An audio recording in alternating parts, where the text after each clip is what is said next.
Hi, I'm Random Tuesday, and in this video I'm going to talk you through my Sophie from Howl's Moving Castle cosplay.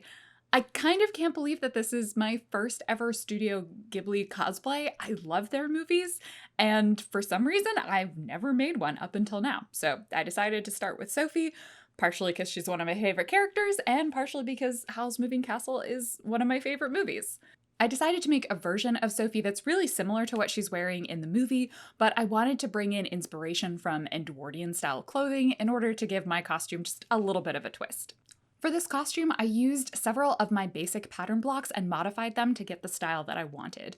You can find links to all of the ones that I used down in the description below, and I'll mention them throughout the video as well. And don't forget, you can check out my website, randomtuesday.com, for links, tutorials, patterns, and lots of resources for this and many other cosplays. So let's get started. I made my Sophie cosplay in two separate pieces, as a top and a skirt. I did this partially to give me more flexibility to use either of the parts in different outfits or different costumes, and to overall give the cosplay a little bit more adjustability, make it easier to change in the future. For the top, I used my front yoke shirt basic block as a base, which you can grab over in my store. The link is down in the description. I traced the pattern onto tracing paper, partially because I had actually just printed it wrong, but also to make it easier to make my adjustments and modifications that I knew I was going to need.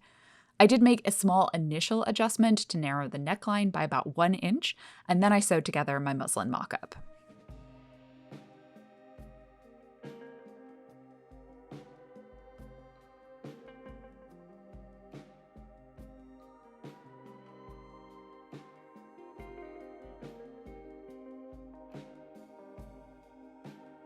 Once my mock-up was ready, I popped it onto my dress form and went ahead and started fitting it. For more information about fitting mock-ups, you can check out a whole video that I did just all about that. The link to that is down in the description. For this pattern, I made a few different adjustments in order to get closer to the fit that I wanted and the overall style I was looking for. I added an additional 2 inches at the center front in order to get more gathers along that yoke edge. I extended the armpit and the armhole lower in order to make it a little bit more roomy so it wasn't just sleeve shoved into my armpit. I added princess seams at the front and the back body in order to give a more shaped waist without losing a lot of that volume at that yoke. And similarly, I also took the side seams in about a 1/2 inch on either side of the waist in order to, again, give a little bit more of a shaped finish. From there, I transferred the adjustments that I had made on the mock-up onto my paper patterns.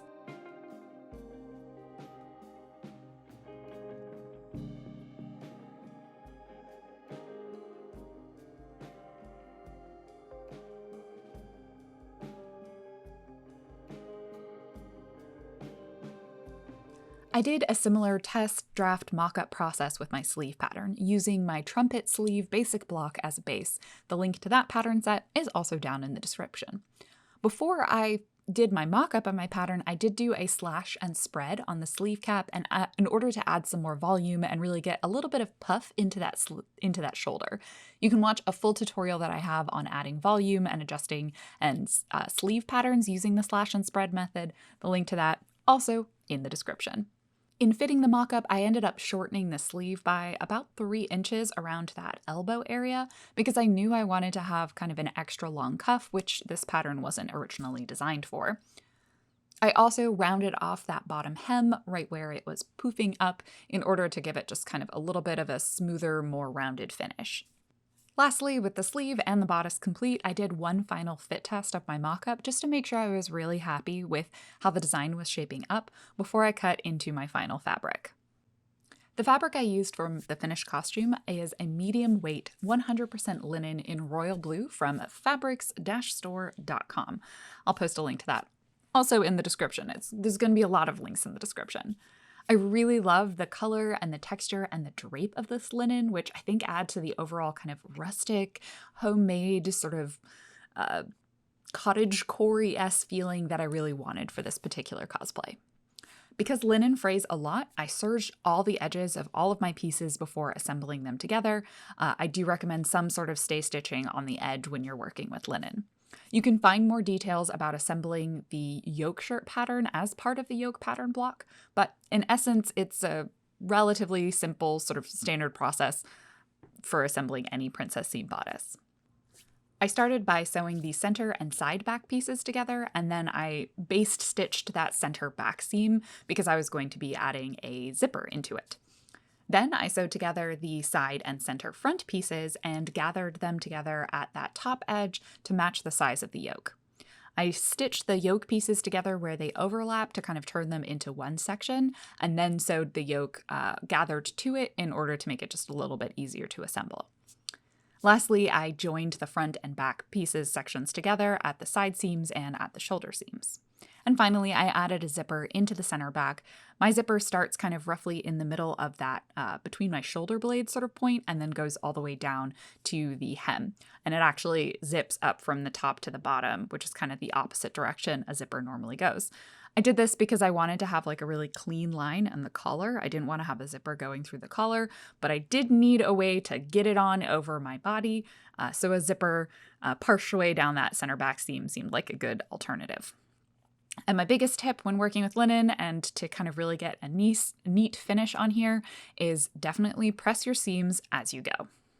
For the collar, I used my standing collar or mandarin collar block pattern. The link is also in the description, making a few adjustments for making it for a slightly smaller size neckline than what the pattern was originally designed for. I sewed the pieces together right sides facing and then turned them right side out. And on the inside, I added some decorative lace and then went ahead and attached it to the bodice. For the sleeves, I gathered the sleeve cap and the cuff and then stitched them together at the underarm seam. To add a little bit of additional motion, I also added a gusset into the armpit. A gusset is basically just a small square of fabric. Mine is about 2 inches on each side, and it is sewn into the seam of the armpit as well as into the sleeve underseam. This helps add more range of motion onto a woven fabric without adding extra bulk. I love gussets. Lastly, I finished the sleeves off with a nice long cuff for more of that kind of Edwardian style.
For the skirt, I made a long A-line shaped skirt to give a nice amount of volume and some motion.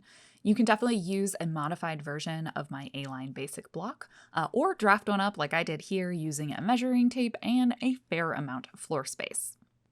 I gathered the waistband to the desired size using a really cool trick that I actually saw on TikTok, where you sew a zigzag stitch over a piece of string and then you pull the string to get it to the size that you want. It's a great way to get a pretty even gather, and it also felt way more secure than just pulling on my stitches like I've normally done in the past. Once I had the right size for the gathers, I then basted the whole waistline in place. I also added pockets into the side seam of the skirt because pockets, and you can totally do this before or after you do the waistline. I actually ended up doing both because I originally placed the pockets in the wrong place. Just really depends on how much seam ripping you want to do. For the pockets, I cut out 4 pocket bag pieces, 2 for each pocket. I made them big enough to fit my hand and also my phone. These were like entirely guesstimated in terms of the actual size of them. I attached the pockets about 4 inches down from the waist seam, which was way shorter than I originally thought it was, and partly why I ended up doing the pockets twice. I then attached the pocket bags to the side seams, right sides together, and then flipped the pocket and the side seam of the skirt, placing them right sides together, aligning both sections so that the pocket bags matched up, and stitched around the side seam, around the pocket bag, and then the side seam again, basically securing the pocket bag directly to the side seam of your skirt. And then you're done. You have pockets. For the skirt closure, I added a placket into the center back. Hat to Hem has an awesome video tutorial that I followed all about how to do this. I recommend checking it out, and like so many times I've said, the link is in the description.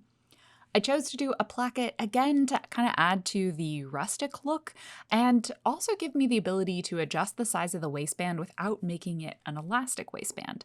I wanted to have more flexibility to wear this skirt for other costumes or again in the future, and to other places like maybe the Ren Fair, and so I wanted that extra adjustability. Lastly, I did lots of little finishing touches, most of which was some hand stitching, again for that cottagecore kind of handmade rustic look that I wanted to get for this costume. I made some fabric covered buttons and then hand stitched buttonholes for the yoke and for the cuff. Actually, partially hand stitched the buttonholes because it turns out machine stitching the buttonholes just looked really messy and hand stitched buttonholes were way more secure. So I learned a new skill in this. I also stitched the lace on the collar down in place by hand more securely, added a few little patches on the inside for some of those seams that were kind of ending up partially visible on the exterior. And lastly, I did a blind hem on the bottom of the skirt.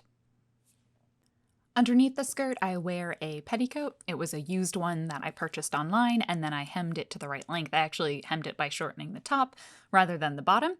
And I also made the top of it a little bit bigger and more adjustable, so again, I could wear it lower on my body and have a nice floor-length petticoat instead of an ankle-length one. I then slipped the shirt on over my head and button up the many, many buttons on the cuff and on the collar. For my wig, I used the Aura wig from Epic Cosplay in the color Silvery Gray. I did a little bit of trimming, mostly to make it shorter in the back and kind of around the front, and then obviously trimmed the bangs to the correct length. And then I also straightened it and then recurled it to kind of give it a little bit more of like a textured, wavy sort of look. The skirt is actually a little bit easier for me to slip on over my head rather than try to get it over the petticoat, which is like super extra poofy. And I close it in the back with a set of 3 hooks and eyes to give it a really nice, snug, and secure closure. Thank you so much for watching, and I hope you found this helpful. Let me know down in the comments below if there's anything from this costume or sewing or cosplay related in general that you'd want me to make a video on. You can also head over to my website, randomtuesday.com, where I've got links, tutorials, resources, and of course the patterns that I used for this particular costume. Or you can check me out live on twitch.tv/randomtuesday, where I'm often working on cosplay, and I'm super happy to answer cosplay and sewing or I don't know, whatever other question strikes your fancy. And of course, thank you to each and every one of my supporters over on Patreon and over on Ko-fi for making this cosplay and this video a reality. If you're able to do so, any amount is truly appreciated. Thanks for watching.